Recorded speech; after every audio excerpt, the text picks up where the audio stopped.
I have a spy at social settings that upon my return gives me a "these are the dirt bags at the party" note, right? Every social, and then That was Brigadier General Tracy. He is the commanding general of Marine Corps Education Command and the president of the Marine Corps University.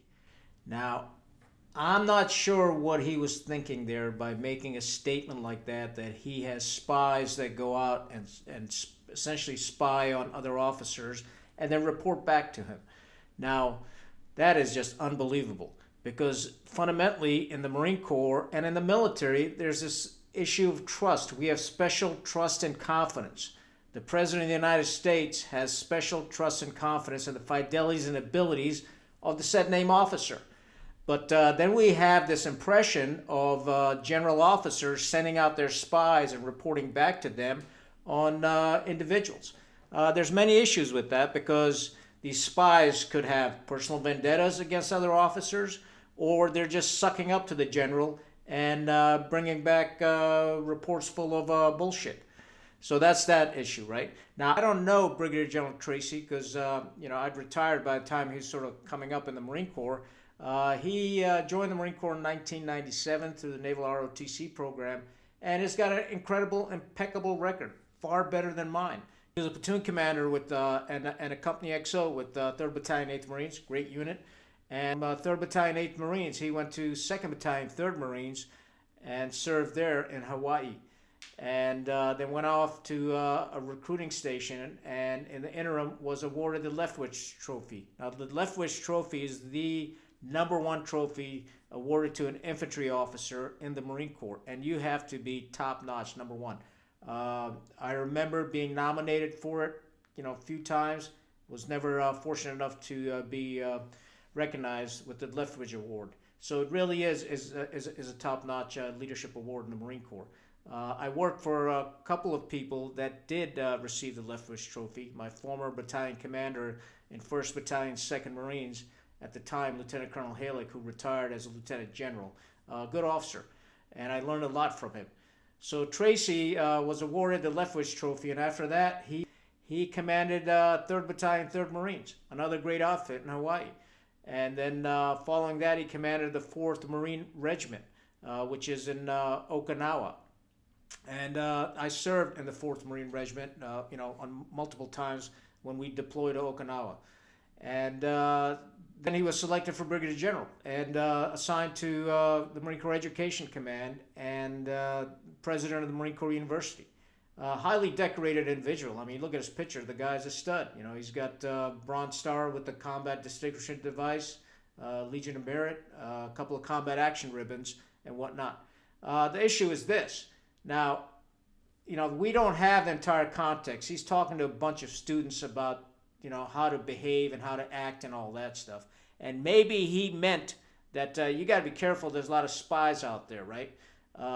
Probably bad choice of words. Probably he shouldn't even talked about this and maybe just talked in another manner saying, hey, gentlemen, in social settings, you got to behave. You're taking account of your behavior and your words. And that's fine. I mean, that's good advice for young officers. But to come out and make a statement like, hey, I send out spies and they report back to me, that could be misconstrued and it undermines the trust and confidence that we have in each other. So I think that's fundamentally wrong, and general officers should not be speaking like that.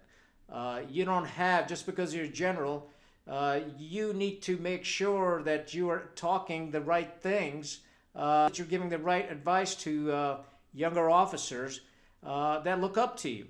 And you can't just talk about crap like, hey, I got spies out there, I know what's going on. That's just nonsense, right? It doesn't work that way. And especially for somebody that's responsible for the future education of our officers at the Marine Corps University.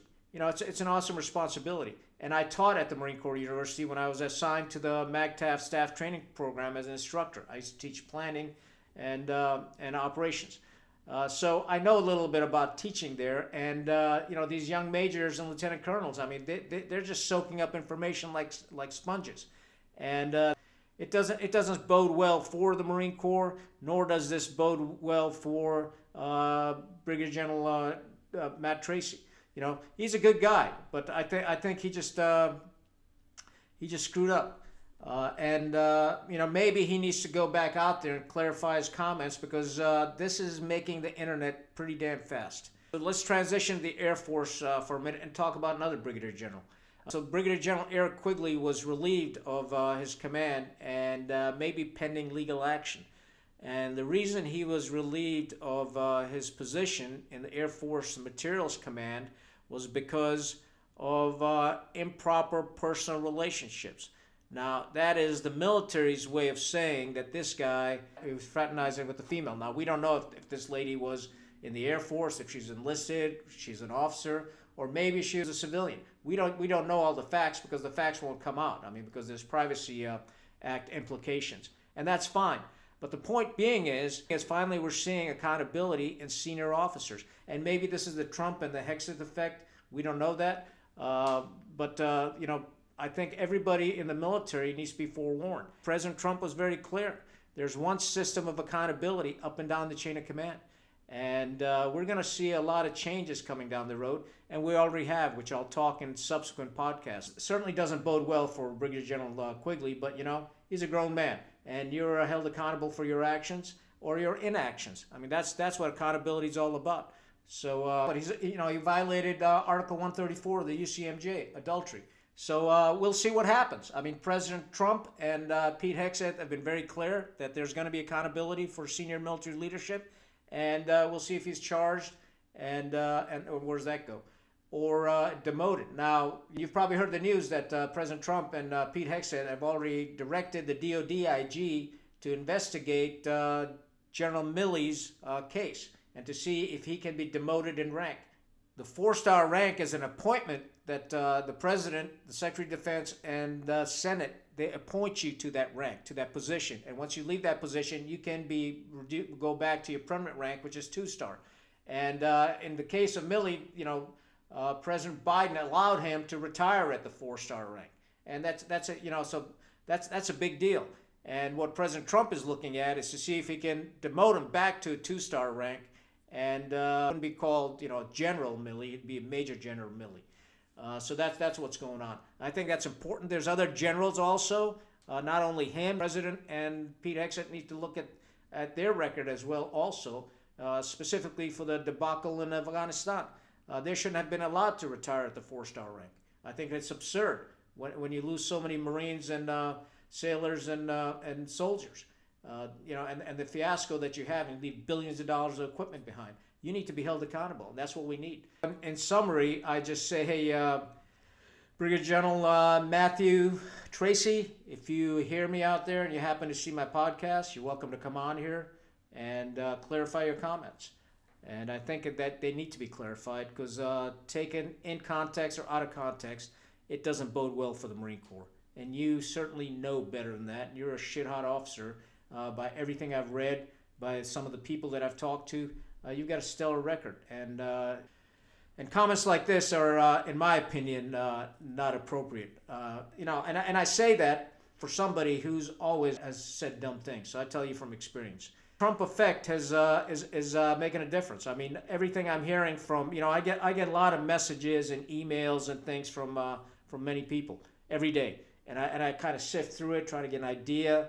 And morale is coming up, believe it or not. I didn't really believe that morale would be coming up so quickly in the military. I think we're going to see recruiting and retention going up, not in the near term, but I think the midterm and the far term, because people still are concerned about fighting these unnecessary wars that we've been fighting in the Middle East for the last 20-some years, which we didn't really have to do. So I think that's fantastic. And the military is starting to being used. There's nothing worse for a young Marine or soldier to be sitting on a base and, twiddling your thumbs. I joined the military, sit around and clean barracks or, stand in formations and whatnot. These young soldiers want to go out and do things. And I think by sending them to the border is a great opportunity for them to not only secure the country, but also do something for the country. And we'll see how that goes. That's all I got. Stay rugged, stay united. Con out.